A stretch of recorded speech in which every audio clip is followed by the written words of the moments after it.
Pues voy a salir de aquí, Valdés, brother.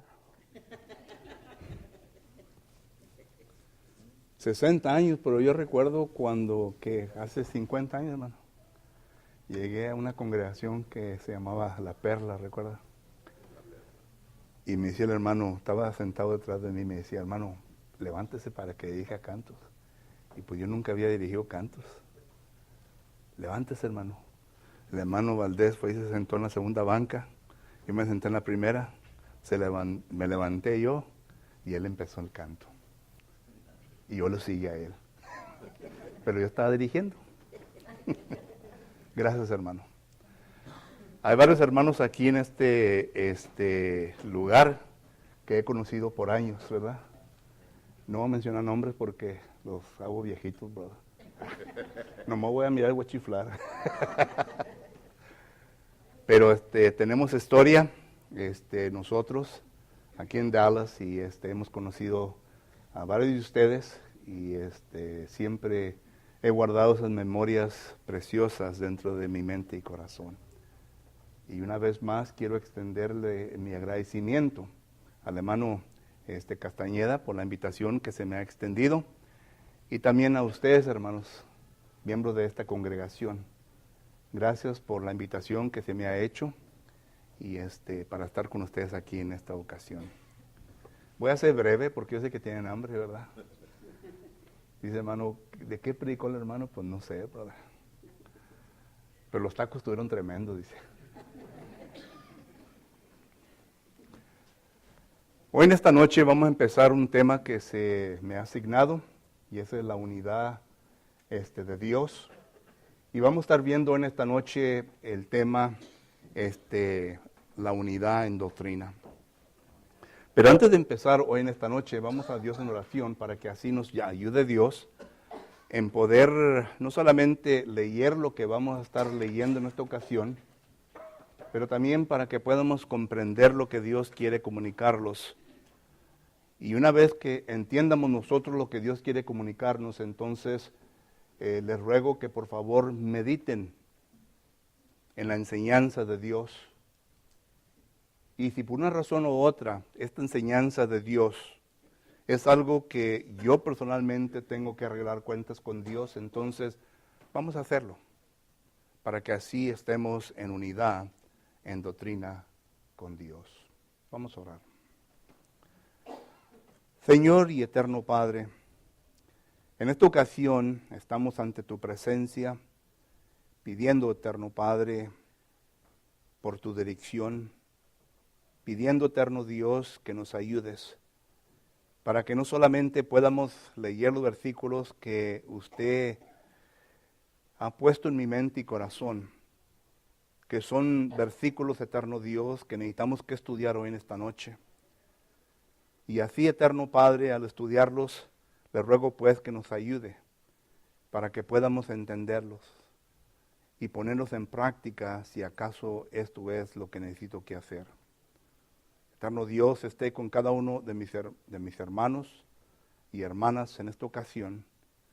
Abra nuestra mente, nuestro corazón, para que podamos entender completamente tu voluntad. Y así, eterno Dios, que podamos salir de aquí edificados. Eterno Padre, le pido por este servidor suyo, que me ayude, eterno Padre, en poder enseñar aquellas cosas que usted me ha puesto en mi mente y corazón, para que así, eterno Dios, no siembre ninguna duda en la mente de nosotros, sino que tu verdad se haga patente, eterno Padre, en nuestra mente, y así, eterno Dios, podamos nosotros salir edificados de este lugar. En Cristo Jesús te ruego y te pido por todo esto. Amén. Con razón, yo creo que se me va a callar, ¿verdad? Cuando hablamos concerniente a la unidad, ¿puedo moverme, brother? No se enoja nadie aquí, no se ofende nadie, que me hermano. Cuando hablamos de la unidad, nosotros tenemos que entender que esto no solamente es un problema hoy en nuestros días, sino que es un problema que nosotros encontramos en el primer siglo también. Usted recuerda bien de que cuando hablamos la unidad en doctrina, Cuando leemos el Nuevo Testamento, nos damos cuenta de que durante el tiempo de Jesucristo y el tiempo de los apóstoles, aún existía una deficiencia, existía un problema, y el problema era de que habían varios grupos religiosos que no podían estar en unidad doctrinalmente, porque cada uno de ellos tenía su propia doctrina. Por ejemplo, miramos nosotros que cuando Jesucristo se acerca a los hombres de aquel entonces, Él les dice en Mateo capítulo 15 y versículos 7 y 8 de la siguiente manera. Mateo capítulo 15 y versículos 7 y 8 dice la palabra del Señor de la siguiente manera. Hipócritas, bien profetizó de vosotros Isaías cuando dijo, este pueblo de labios me honra, mas su corazón está lejos de mí, pues en vano me honran. Noten, enseñando como doctrinas mandamientos de hombres. Estas personas a las cuales el Señor Jesucristo se está dirigiendo fueron personas que no se preocuparon estar en unidad con la doctrina de Dios, sino que ellos procuraron solamente enseñar las doctrinas de sí mismos. Ellos procuraron enseñar aquello lo cual se les había enseñado, ya sea por sus padres o por maestros. Esto es lo que ellos enseñaban. Y Jesucristo en este momento les hace entender de que existía un problema entre ellos, es decir, entre Jesucristo y los hombres. Jesucristo les hace ver de que el problema era de que no estaban unidos en doctrina. En Mateo capítulo 16 y versículo 22, Jesucristo dice lo siguiente. Mateo capítulo 16 y versículo 22 dice la Escritura. Entonces Pedro, Mateo capítulo 16 y versículo 22, dice la palabra de Dios de la siguiente manera. Bueno, no es en Mateo capítulo 6 y versículo 22. Ahorita se me viene a la mente. En Marcos capítulo 1 y versículo 22, note lo que dice la palabra del Señor. Marcos capítulo 1 y versículo 22 dice la palabra de Dios de la siguiente manera. Y se maravillaban de su doctrina, porque les enseñaba como quien tenía autoridad y no como los escribas. Noten que aquí la gente está demostrando, especialmente Marcos que escribe este pasaje, está demostrando que los escribas tenían una doctrina diferente a la de Jesucristo. Los escribas no estaban en unidad, doctrinalmente hablando, con nuestro Señor Jesucristo. Y luego miramos nosotros que más adelante tenemos nosotros en las Sagradas Escrituras en donde la palabra del Señor nos enseña concerniente a la doctrina de los fariseos y los saduceos. Ellos tenían su doctrina también. ¿Y qué del apóstol Pablo? Bueno, en ese entonces era Saulo. En Gálatas capítulo 1, versículo 14, dice el apóstol Pablo cuando escribe esta carta, y en el judaísmo yo aventajaba más que todos. Cuando Pablo usa la palabra judaísmo, se está refiriendo a una doctrina, y la doctrina era la doctrina de la ley del Antiguo Testamento. Solo que digo todos estos versículos para que usted mire de que hubo un problema en el primer siglo concerniente a una deficiencia, a una desunidad concerniente a la doctrina. Hoy en día ocurre lo mismo. Hoy en día ocurre lo mismo.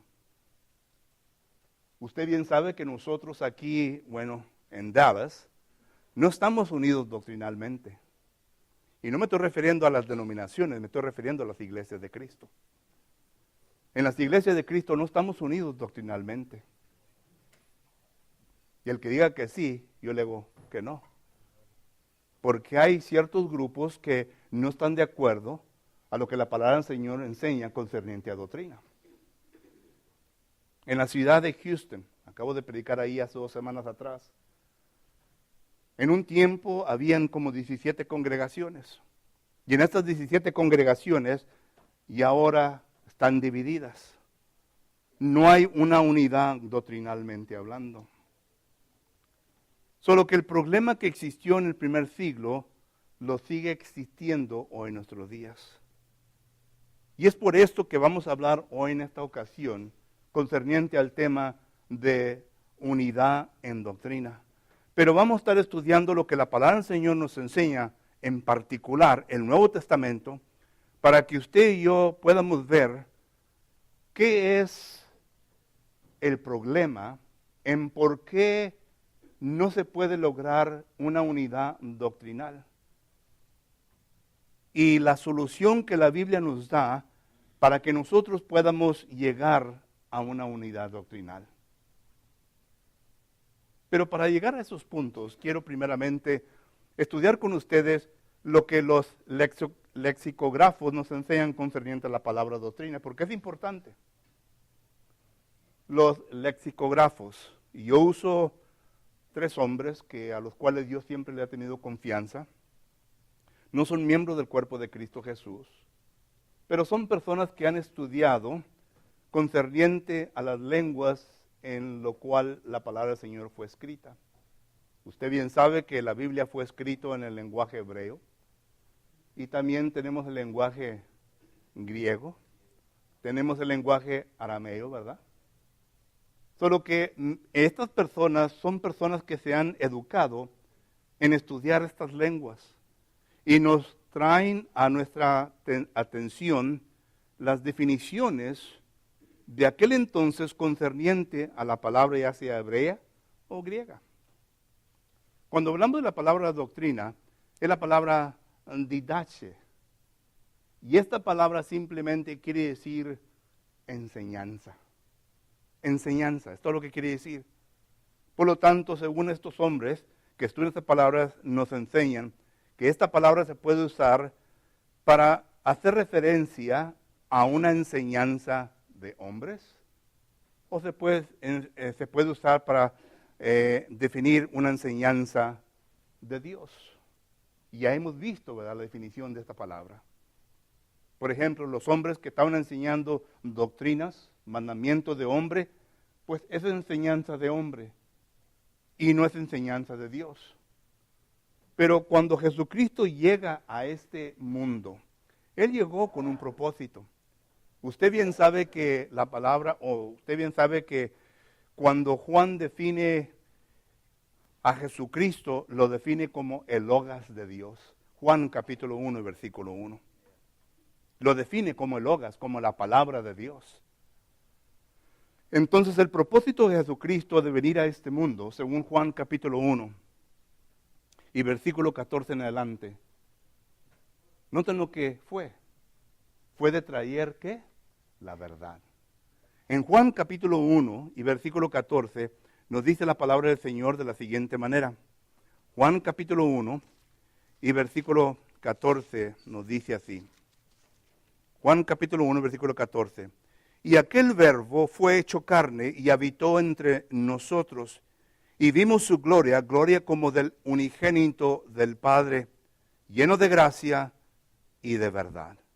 Juan dio testimonio de él y clamó diciendo, este es de quien yo decía, el que viene después de mí es antes de mí, porque era primero que yo, porque de su plenitud tomamos todos, y gracia sobre gracia. Note lo que dice el versículo 17. Pues la ley por medio de Moisés fue dada, pero la gracia y verdad vinieron por medio de Jesucristo. El propósito del Logos, el propósito del verbo, el propósito de Jesucristo fue de venir y de enseñar la doctrina de Dios. Y cuando uso la palabra Dios me estoy refiriendo al Padre. Fue de venir a enseñar la doctrina, la verdad, la palabra de su Padre. Es por eso Jesucristo, cuando leemos nosotros en en Juan capítulo 7 y versículo 15, note lo que dice la palabra del Señor. Juan capítulo 7 y versículo 15 dice así la palabra. Y se maravillaban los judíos diciendo, ¿cómo sabe este letra sin haber estudiado? La gente refiriéndose a nuestro Señor Jesucristo. Y Jesús le respondió y dijo, mi doctrina, ahí está la palabra, mi doctrina no es mía, sino de aquel que me envió. El que quiera hacer la voluntad de Dios, conocerá si la doctrina es de Dios o si yo hablo por mi propia cuenta. Jesucristo hace saber claramente de lo que Él viene a enseñar, de lo que Él enseñó en aquel tiempo, no fueron palabras de Él, sino que fueron palabras de su Padre. Y las palabras que Jesucristo enseñó, hermanos, Él enseñó de una manera poderosa. Él enseñó de una manera en que la gente claramente podía ver la diferencia entre la enseñanza del judío, entre la enseñanza del hombre y la enseñanza de nuestro Señor Jesucristo. Por ejemplo, en Mateo capítulo 7, versículo 27, note lo que dice la palabra del Señor. Mateo capítulo 7, versículo 27, dice así la palabra de Dios. Mateo capítulo 7 y versículo 27 dice, y descendió lluvia y vinieron ríos y soplaron vientos y dieron con ímpetu contra aquella casa y cayó y fue grande su ruina. Pero noten lo que dice el 28. Y cuando terminó Jesús estas palabras, noten, la gente se admiraba de su doctrina. La gente quien le escuchó se admiró de la doctrina de Jesucristo. ¿Por qué? Porque les enseñaba como quien tenía autoridad y no como los escribas. Jesucristo enseñó diferente. Porque la diferencia está en que Jesucristo vino a enseñar la palabra de su Padre. La enseñanza de su Padre. Y esta enseñanza que Jesucristo vino a enseñar, se la enseñó, sí, a toda gente que le rodeaba, a toda gente que estaba ante Él. Pero en particular se la vino a enseñar a sus apóstoles. Jesús anduvo con sus apóstoles por unos 3 o 3 años y medio. Y durante este tiempo Jesucristo les estaba enseñando, les enseñó esta doctrina, esta palabra que su Padre le había comunicado. Es por esto que Jesucristo dice en Mateo capítulo 28 y versículo 19, dice, por tanto ir a todas las naciones, bautizando en nombre del Padre, del Hijo y del Espíritu Santo, y enseñándoles que guarde todas las cosas que yo, Jesucristo, les he enseñado a vosotros, a los apóstoles. Jesucristo enseñó a sus discípulos, enseñó a sus apóstoles. Y posiblemente los apóstoles en ese momento, ¿verdad?, batallaban aún para poder recordar aquellas cosas que Jesucristo les había enseñado. Pero recuerden que Jesucristo, cuando ya estaba listo para ascender hacia el cielo, para tomar su lugar a la diestra del Padre,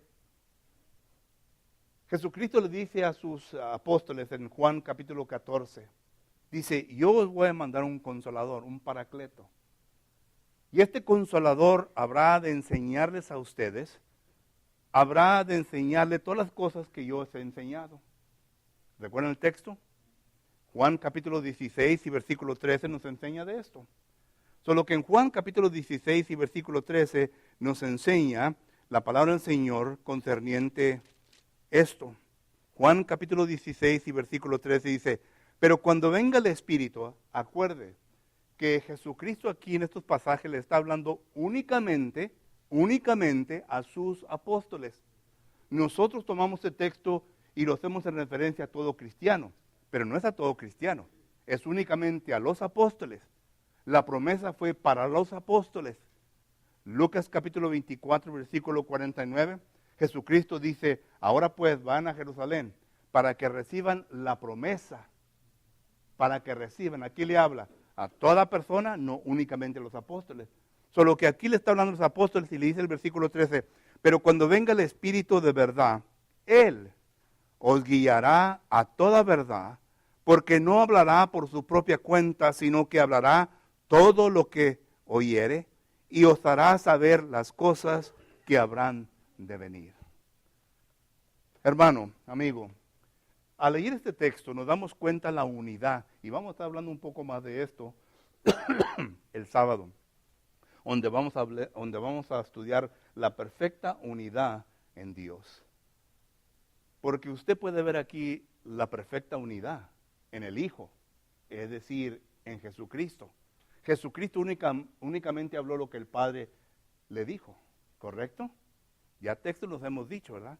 El Espíritu Santo va a hablar únicamente lo que ha oído. ¿Y de quién oyó? Del Padre. La unidad perfecta en ellos, pero es, como dice Cristina, es un show para la próxima ocasión. Pero miramos aquí entonces que los apóstoles recibieron esta enseñanza y el Espíritu ahora les iba a ayudar a recordar esta verdad. Es por esto que cuando ellos llegan al tiempo de recibir el Espíritu Santo, el bautismo del Espíritu Santo en Hechos capítulo 2 y versículo 1 adelante, los apóstoles inmediatamente comienzan a recordar la enseñanza que Jesucristo les había enseñado.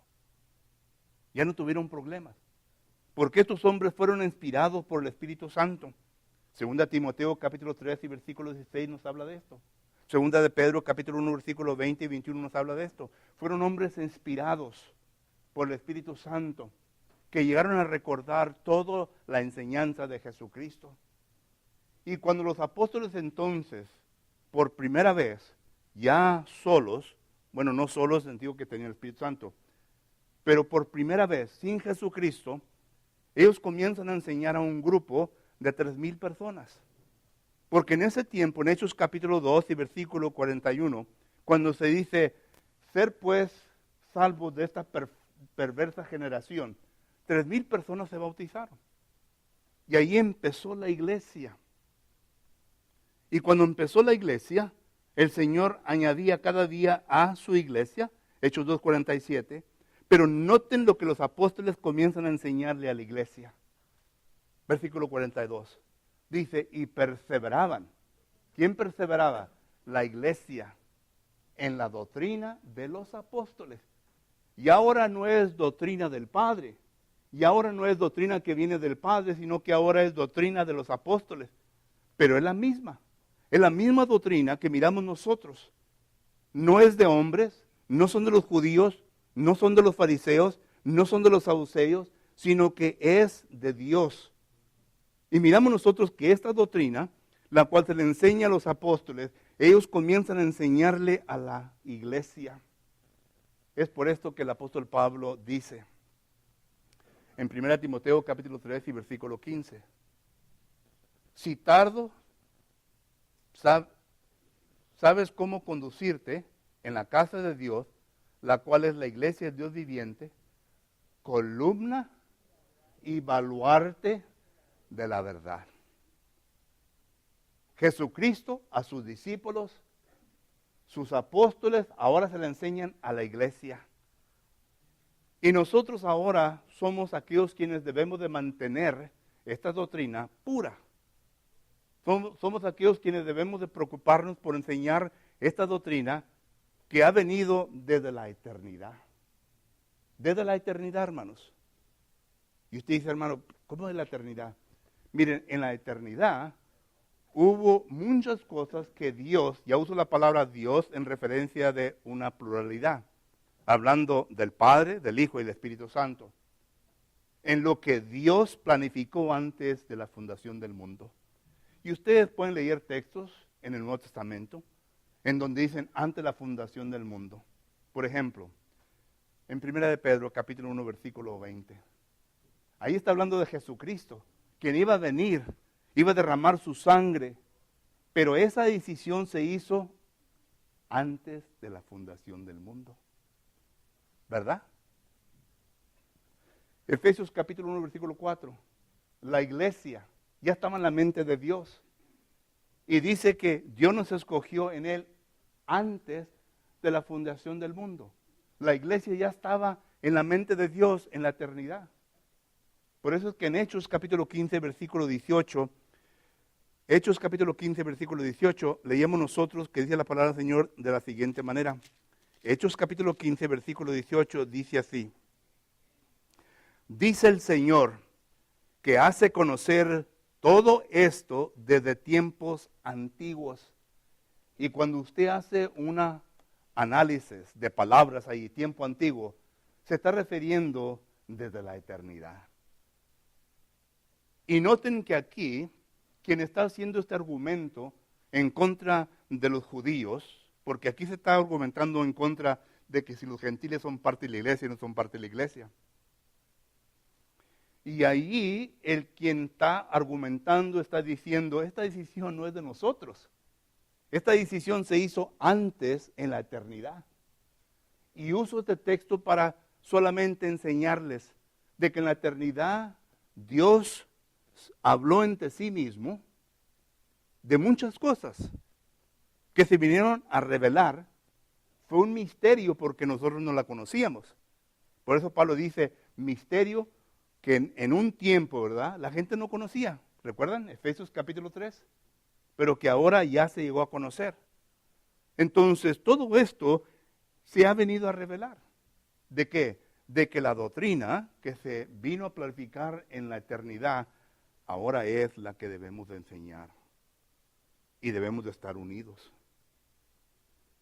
Ahora, pero uno pregunta, bueno hermano, ¿qué es doctrina? Porque hay predicadores que me han preguntado eso. Estamos argumentando de cierto punto y me preguntan, bueno, ¿qué es doctrina? Bueno, según los lexicógrafos, dicen que es instrucción. Instrucción. El apóstol Pablo lo pone de esta manera.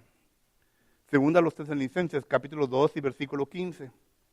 Segunda a los Tesalonicenses, capítulo 2 y versículo 15, dice la palabra del Señor de la siguiente manera. Segunda a los Tesalonicenses, capítulo 2 y versículo 15, dice el apóstol Pablo de la siguiente manera. Así que, hermanos, estar firmes y retener la doctrina, la enseñanza, la instrucción que habéis aprendido, sea por palabra o por carta nuestra. Entonces, doctrina, para contestar la pregunta de aquel que me la hizo y para hacerle saber a usted, doctrina es todo lo del Nuevo Testamento. Porque primeramente miramos de Mateo a Juan, que es Jesucristo comunicando doctrina. ¿Que no es así? ¿Qué pasó, hermano? ¿Me están dormidos o qué? Ok. De Mateo a Juan, Jesucristo comunicó doctrina. Y cuando Jesucristo comunicó doctrina, ya no estuvo con sus apóstoles, entonces desde Hechos hasta Apocalipsis, la comunicaron los apóstoles y es doctrina. Entonces todo el Nuevo Testamento es doctrina. Y la doctrina se puede dividir en varias categorías. Doctrina se puede dividir, por ejemplo, en adoración. Y cuando hablamos de adoración, hay un versículo bien sencillo que nos demuestra eso. Hechos capítulo 12, versículo 42. Y perseveraban en la doctrina de los apóstoles. Y sabían ustedes que allí en ese versículo nos habla de los cinco elementos que se deben de llevar a cabo en la adoración. Y cualquier otra cosa que se le venga a añadir a estos 5 elementos en la adoración son innovaciones. El aplauso es innovación porque ahí no lo vemos. Los instrumentos musicales es innovación porque ahí no lo vemos. Todo lo que está separado a esto es innovación. Entonces, ahí miramos la doctrina de la adoración. Pero luego tenemos textos, tal como Romanos capítulo 12, Hebreos capítulo 13, en donde nos habla concerniente a nuestra manera de vivir como cristianos. Esa es doctrina. Esa es doctrina. Cuando vamos a Mateo hasta Juan, ahí está la doctrina de salvación. Porque están los dichos de Jesucristo. Y los dichos de Jesucristo es, si no haces esto, esto va a pasar. ¿Que no es así? El que no creyere va a perecer igualmente que todo el mundo. Juan capítulo 8, versículo 24.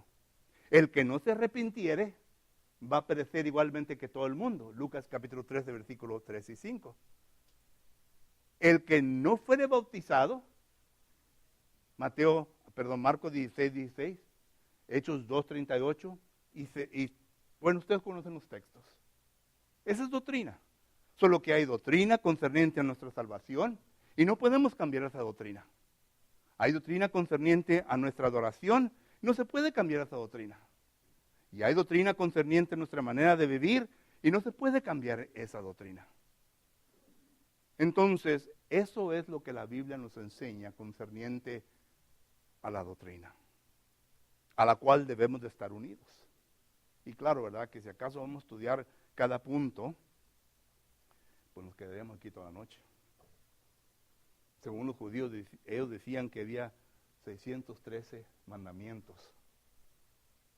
613 mandamientos. ¿Ustedes creen que hay 613 advertencias o mandamientos en el Nuevo Testamento que usted y yo debemos de cumplir como cristianos? Tenemos que estudiar todo el Nuevo Testamento, porque estamos hablando ya no solamente de salvación, adoración, de muchas otras cosas.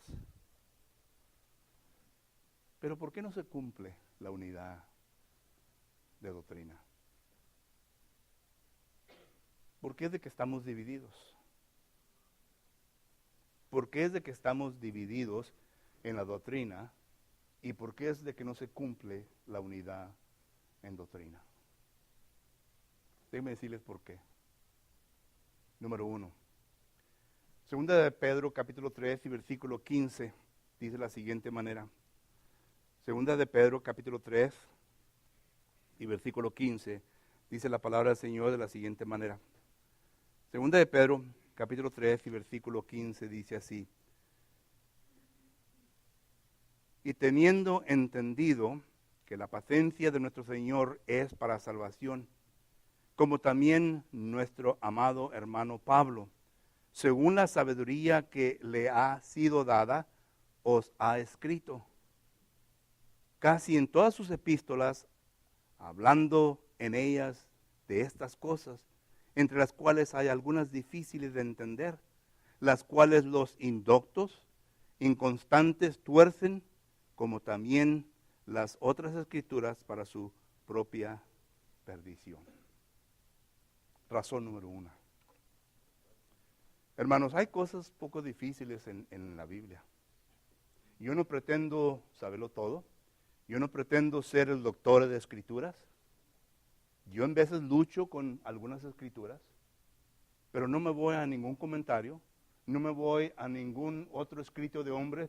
Lo trato de averiguar por medio de los lexicógrafos y por medio del estudio de las palabras y que me lleve a otros versículos que me pueda aclarar esos versículos.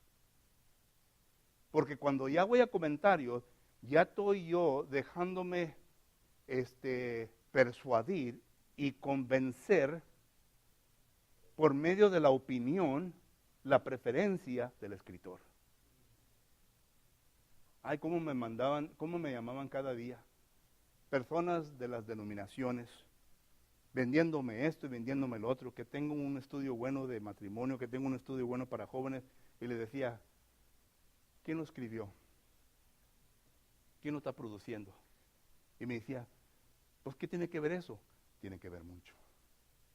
Si lo escribió un testigo de Jehová, va a estar los pensamientos de testigo de Jehová. Si lo escribió un bautista, van a estar los pensamientos. Oh, no, Señor, no, esto no es, it's undenominational. Le dije, ya mentites, ya mentites, porque alguien le tuvo que haber enseñado a estas personas.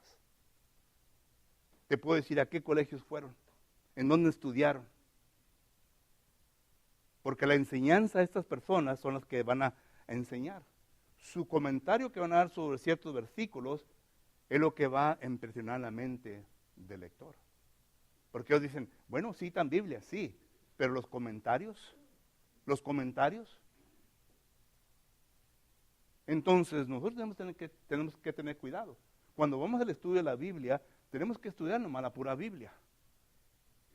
Nomás la pura Biblia. Para poder llegar a puntos que queremos llegar doctrinalmente hablando. Pero ¿sabían ustedes? Dicen, no me diga, hermano. ¿Sabían ustedes que hay predicadores que no estudian, hermanos? Yo no sé qué tantas veces me llegan a mí hermanos y me decían, hermano, tiene un buen libro de sermones. Y le decía, no, hermano, un libro de sermones el que pueda estudiar. La Biblia. La Biblia. Pero ellos querían unos sermones ya escritos y ya trabajados, ¿verdad? Con todo el comentario y todo, para nomás pararse en el púlpito y predicarlos. Una ocasión me habla un hermano anciano y me dice, hermano, ¿sabes qué, hermano? Digo, ¿qué pasó? Tuve que correr al predicador nuestro. Le dije, sí, hermano, ¿por qué? Dijo, no, hombre, estaba yendo al internet y ahora es muy fácil, ¿verdad? Internet. Estaba yendo al internet, dice, y estaba buscando sermones, dice. Y una vez este hermano dijo, predicó un sermón que yo ya en mi mente sabían que yo había oído este sermón una parte. Dice, anduve en el internet hasta que lo encontré. Fui al tape, dice, al CD, y escuché a él, dijo, palabra por palabra. Un anciano me dijo eso. Y lo confrontaron. Y el hermano admitió. Y lo corrieron. Los ocuparon. Y esto fue un hermano americano. Hermano americano. Solo que ya es bien fácil. Hay textos que sí son difíciles. El estudio de la palabra del Señor es difícil. Y por lo tanto, por causa de que no queremos estudiar, entonces estamos en este dilema. De que enseñamos cosas que en ocasiones no son correctas, hermano. Una vez estaba un predicador predicando del púlpito. Y estábamos mi esposa y yo sentados y de repente dice, hermano, es pecado que la mujer use pantalones en los servicios. Y se va a Deuteronomio capítulo 22 y versículo 5. Y me pongo a pensar, este hermano acaba de predicar, se baja y le dije, hermano, ¿sabía usted que usó mal ese texto? No habla de eso. Oh, yo sabía, hermano, pero lo leí en un libro. Le dije, está dando argumentos que usted ni aún está convencido de eso, le dije.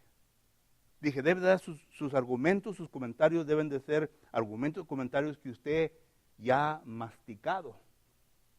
Ya los ha trabajado, y cuando los da, usted ya está dando algo concreto que ya usted lo puede respaldar con estudio bíblico.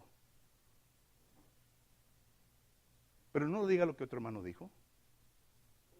Entonces, miramos nosotros que razón número uno, hermano, es que la palabra del Señor, el estudio de la Biblia, es difícil, no es fácil, es difícil. Y tenemos nosotros que tener cuidado, porque en ocasiones se dicen cosas que no son ciertas, y causan división,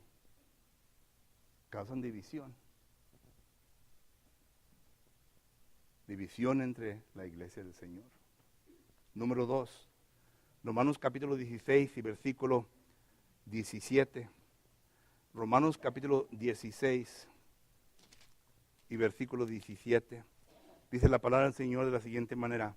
Mas os ruego, hermanos, que os fijéis en los que causan división y tropiezo en contra de la doctrina que vosotros habéis aprendido y que os apartéis de ellos.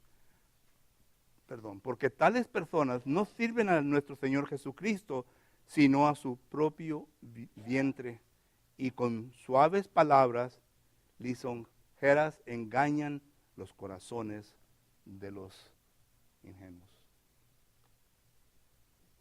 Hay hermanos que tienen una labia tremenda para hablar. Están tremendos. Y hay hermanos que se salen de, ay, qué bonito predicó el hermano. Qué bonito predicó el hermano.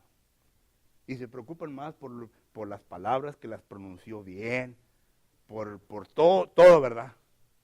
Pero a lo mejor el hermano no trajo sustancia, porque solamente está preocupado por su propio interés. Razón número 2. Hay hermanos predicadores que causan división en el cuerpo de Cristo Jesús porque su interés es solamente el suyo, no de la iglesia. No están preocupados por la iglesia.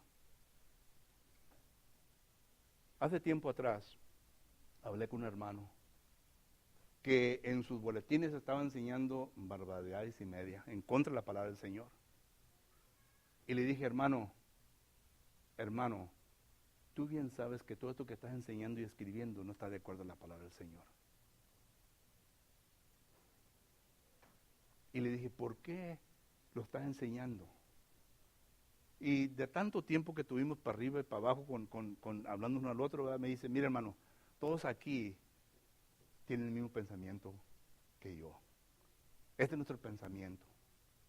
Le dije, ¿y estás tú poniendo tu interés y los intereses de estos hermanos que se llaman ancianos sobre la iglesia?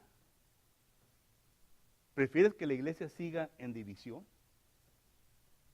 Por causa de que tú y las personas que están ahí quieren buscar solamente tu propio interés.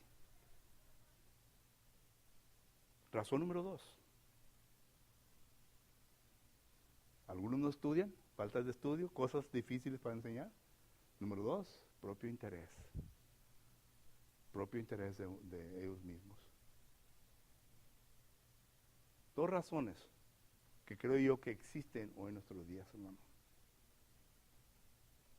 Existen en nuestros días. Y claro, ¿verdad? Que estas las podemos estudiar, las podemos averiguar, las podemos tratar, pero van a seguir siendo lo mismo. Lo mismo. Tercero, y uso el ejemplo de Juan capítulo 9. ¿Recuerdan cuando aquel ciego fue sanado de su vista y que vio? Y que luego van con los padres y le dicen a los padres, bueno, ¿tu hijo era ciego? Dijo, sí, sabemos que era ciego, que fue sanado, dice, pero pregúntale a él, a ver qué. Ellos no querían, y luego dice la razón, porque tenían miedo de los demás judíos. Hay hermanos que conocen y que saben bien de que ciertas cosas que se enseñan, que están predicando, están equivocadas. Hace tiempo atrás hablé con un hermano y el hermano me dice, hermano, yo sé bien que lo que estamos enseñando, lo que estamos predicando está equivocado. Dijo, pero lo sigo haciendo porque le tengo miedo a los demás hermanos. Me lo dijo ese hermano. Me lo dijo. El miedo al partido demócrata o al partido republicano. Pero en este caso al partido de predicadores. Así que, en esta noche, unidad en doctrina es importante, hermanos. Es importante. Necesitamos nosotros que entender que necesitamos que estar unidos en doctrina. Pero en la doctrina que procede, que viene de Dios. Y esta doctrina se encuentra en el Nuevo Testamento, desde Mateo hasta Apocalipsis. Porque el Padre le ha dado, Jesucristo la ha predicado y enseñado, los apóstoles la han predicado y enseñado a la iglesia, y ahora nosotros somos los que debemos de cuidar esta doctrina. Porque somos columnas y baluartes de la verdad. De la verdad. ¿Saben lo que quiere decir eso? Que debemos de preocuparnos de que se predique y se enseñe la verdad, la doctrina. Debemos estar unidos, pero no estamos. Y es por esto que tenemos que tener mucho cuidado, porque hay muchos falsos profetas. Allá Juan ya lo decía en segunda carta de Juan, versículo 7, porque han salido muchos falsos profetas entre nosotros.